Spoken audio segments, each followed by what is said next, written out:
امریکہ نے صرف کھیلوں کے لیے ہی حکومتوں کے تختے الٹ دیے۔ جہاں CIA نے حکومت گرائی، وہی چگورا نے بندوق اٹھائی جب اسے لوگوں نے سڑکوں پر غربت اور بچوں کی بھوک دکھائی۔ CIA نے صاف کہہ دیا تھا کہ ایران میں بغاوت ناکام ہو چکی ہے، مگر پھر ایسا کیا کہ 4 دن بعد ہی ڈاکٹر مصدق کی حکومت گر گئی۔ جتنی اسٹیٹ کرپٹ ہوگی اتنے زیادہ قانون ہوں گے، اور جب ناانصافی قانون بن جائے تو اس کی مخالفت فرض بن جاتا ہے۔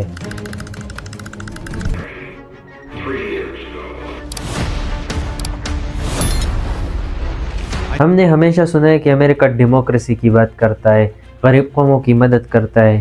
Better than anybody in the world. I've been trending my whole life. From the day I was born, I've been trending.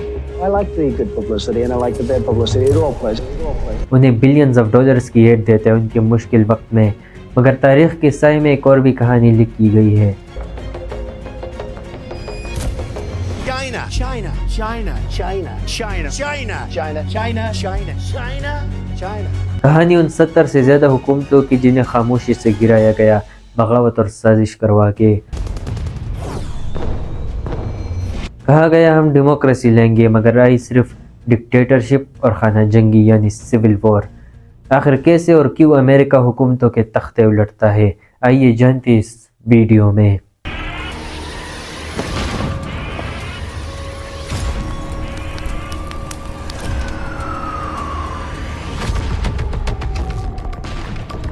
تو کہانی شروع کرتے ہیں 1893 کی ہوائی سے۔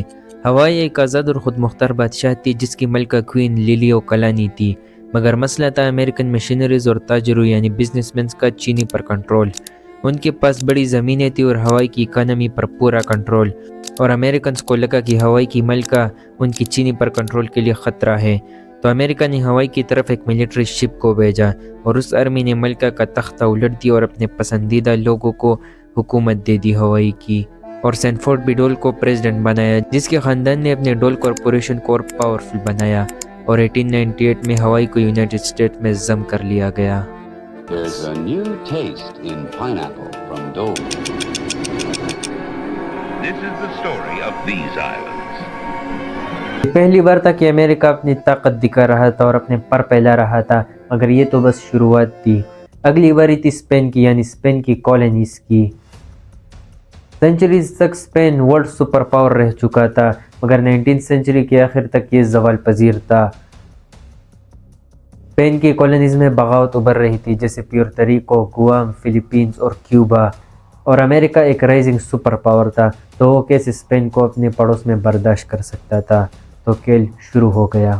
امریکہ نہیں چاہتا تھا کہ اسپین کی امریکہ کی اتنی قریب کالونیز ہو، مگر وہ ان کالونیز کو آزادی بھی نہیں دینا چاہتا تھا، کیونکہ یہ دونوں کالونیز اسٹریٹجیکلی امپورٹنٹ تھی US کے لیے، اور امریکن تاجروں نے یہاں کافی پیسہ بھی لگایا تھا، اور اگر انہیں آزادی مل جاتی تو یہ امریکن کی بزنس کے لیے خطرہ تھا۔ تو امریکہ اسپین اور اس کی کالونیز کے درمیان جنگ میں کود پڑا۔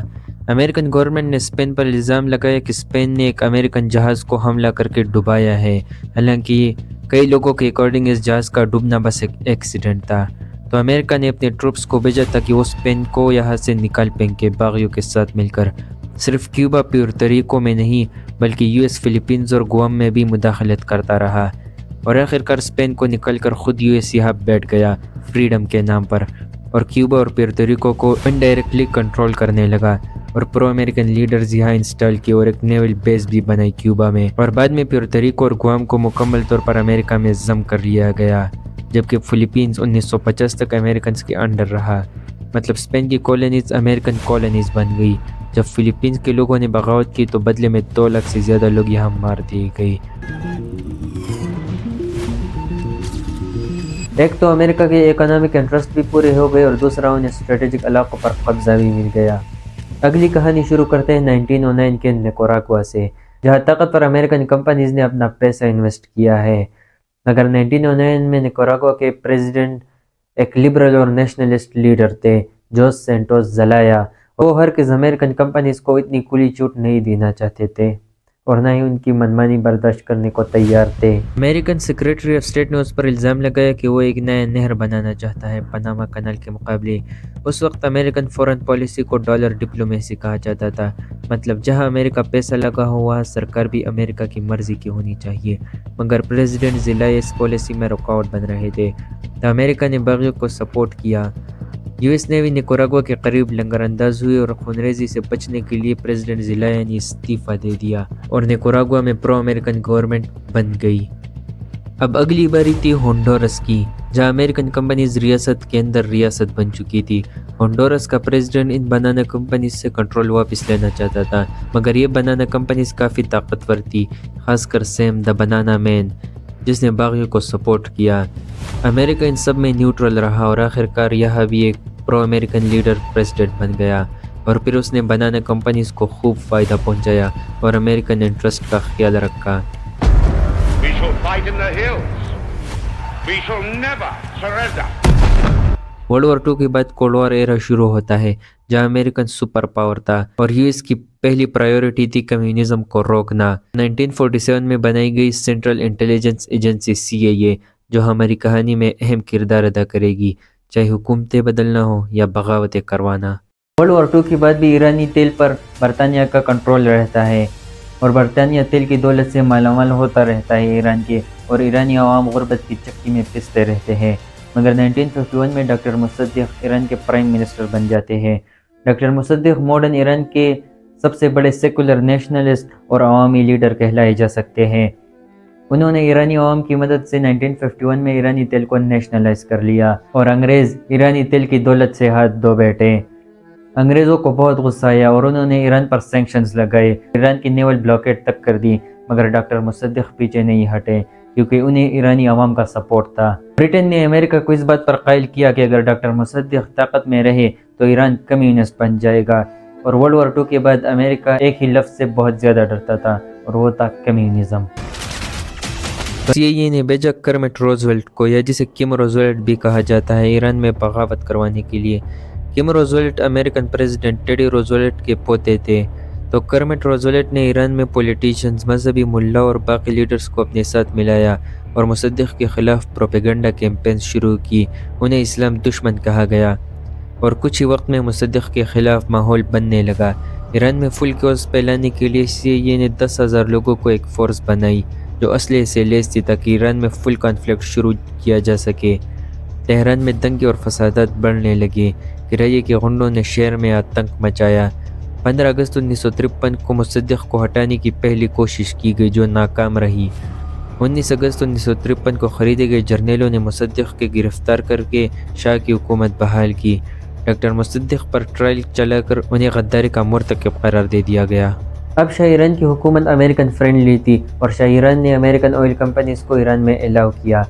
شاہ ایران کے دور میں ایران نے خوب ترقی دیکھی، چاہے وہ اکنامک گروتھ ہو یا پھر لینڈ ری ڈسٹریبیوشن، جس میں جاگیرداروں سے زمین کو لے کر غریبوں اور کسانوں میں تقسیم کر دیا جاتا ہے۔ مگر شاہ ایران ایک ڈکٹیٹر تھے، یعنی مطلق العنان بادشاہ تھے، جس کے بعد سیکولرز، لبرل، سوشلسٹ، کمیونسٹ اور خمینی کے اسلامسٹ سب نے شاہ ایران کے خلاف احتجاج اور جلد سے جلوس شروع کر دیا اور 1979 کو آخر کار ایرانی انقلاب آ گیا، مگر سارے انقلاب کو خمینی کے اسلامسٹ نے ہائی جیک کر لیا اور پھر آغاز ہوا شیعہ سنی کانفلکٹ کا۔ امام خمینی نے اپنے ایرانی انقلاب کو ایکسپورٹ کرنے کی پوری کوشش کی، چاہے یمن ہو، عراق ہو، سیریا ہو یا پھر لبنان، اور اس میں سنی مسلمز کے ساتھ ان کی بہت سی جھڑپیں ہوئی۔ 1980s میں امام خمینی نے اپنے ہزاروں سیاسی مخالفین کو جیلوں میں ٹونس دیا اور ہزاروں کو موت کے گھاٹ اتار دیا گیا، اور آج بھی مڈل ایسٹ شیعہ سنی کانفلکٹ سے جل رہا ہے جو ایرانی انقلاب کے بعد شروع ہوا، اور ان سب کی شروعات ہوئی 1953 کی CIA کوپ کی وجہ سے۔ تو اگلی کہانی شروع کرتے ہیں 1954 کے گواٹیمالا سے، جہاں پھر سے ایک ڈیموکریٹک پریزیڈنٹ جیکوبو اربینز کی حکومت تھی جو اپنے ملک گواٹیمالا کے ریسورسز واپس لینا چاہتا تھا اور ان امریکن کمپنیز کی مونوپولیز کو توڑنا چاہتا تھا جن کے پاس گواٹیمالا کی بجلی اور ریل روڈز کا کنٹرول تھا۔ اس کے ساتھ جیکوبو اربینز نے ایک بڑی بنانا کمپنی سے زمین بھی چھیننی شروع کر دی تھی جنہیں وہ غریبوں اور کسانوں میں بانٹنا چاہتا تھا، جسے لینڈ ری ڈسٹریبیوشن کہا جاتا ہے، جو خاص کر سوشلسٹ حکومتیں کرتی ہے غریبوں کو ختم کرنے کے لیے۔ مگر امریکہ نے فیصلہ کر لیا کہ وہ ان بنانا کمپنیز کو بچا کر رہے گا تاکہ سینٹرل اور ساؤتھ امریکہ میں سوشلسٹ اور کمیونسٹ ریفارمز نہ بڑھنے لگے۔ امریکہ نے تو کوریا میں 3 سال تک جنگ لڑی اور اپنے 36,000 سپاہی تک مروا دیے، مگر ساؤتھ کوریا کو کمیونسٹ نہیں ہونے دیا۔ پھر گواٹیمالا تو اس کے پڑوس میں تھا۔ تو پریزیڈنٹ آئزن ہاور اور secretary of state John Foster Dulles نے CIA کو بھیجا اربنز کا تختہ الٹنے کے لیے۔ CIA نے ایک سابق فوجی کسٹیلو اور ماسکو ساتھ ملایا اور گواٹیمالا کے باغیوں کو اسلحہ اور ٹریننگ دی۔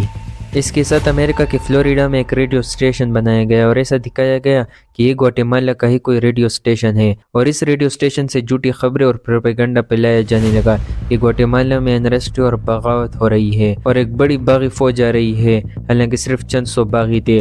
جرنیلوں کو خریدا گیا اور پھر CIA کے ٹرینڈ اور اسلحے سے لیس باغیوں نے حملے شروع کر دیے، اور ایسا دکھایا گیا کہ ایک ڈومیسٹک اپرائزنگ ہے اور عام لوگ انقلاب چاہتے ہیں اور وہ حکومت کو بدلنا چاہتے ہیں، مگر کوئی نہیں جانتا تھا کہ ان سب کے پیچھے CIA ہے۔ آخرکار اربنز کی فوجی جرنیل اس کے خلاف ہو گئے اور اربنز کو آخر میں استعفیٰ دینا پڑا، اور پھر CIA پپٹ نے انٹری ماری۔ اس نے پوزیشن کو پوری طرح کچلا اور بنانا کمپنیز کو ان کی زمینیں واپس لوٹا دی اور یقینی بنایا کہ وہ اکانومی پر کنٹرول رکھے، اور پھر گواٹیمالا میں انریسٹ، کیوس اور خانہ جنگی شروع ہو گئی۔ چیگوارا نے اربنز کی حکومت کے ساتھ لڑنے کی کوشش کی مگر وہ ناکام رہا، مگر پھر بعد میں اس نے کمیونسٹ انقلاب برپا کرنے کے لیے کئی جدوجہد کیے۔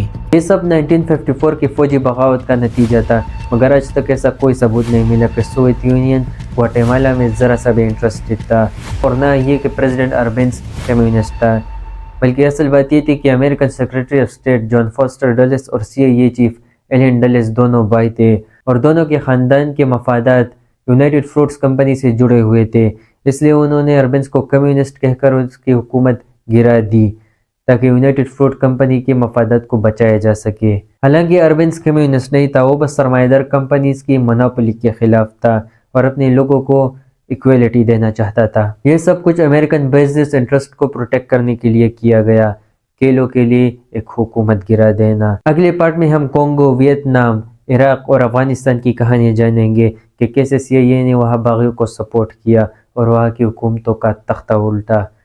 امید ہے یہ کہانی آپ کو پسند آ گئی ہوگی۔ شکریہ۔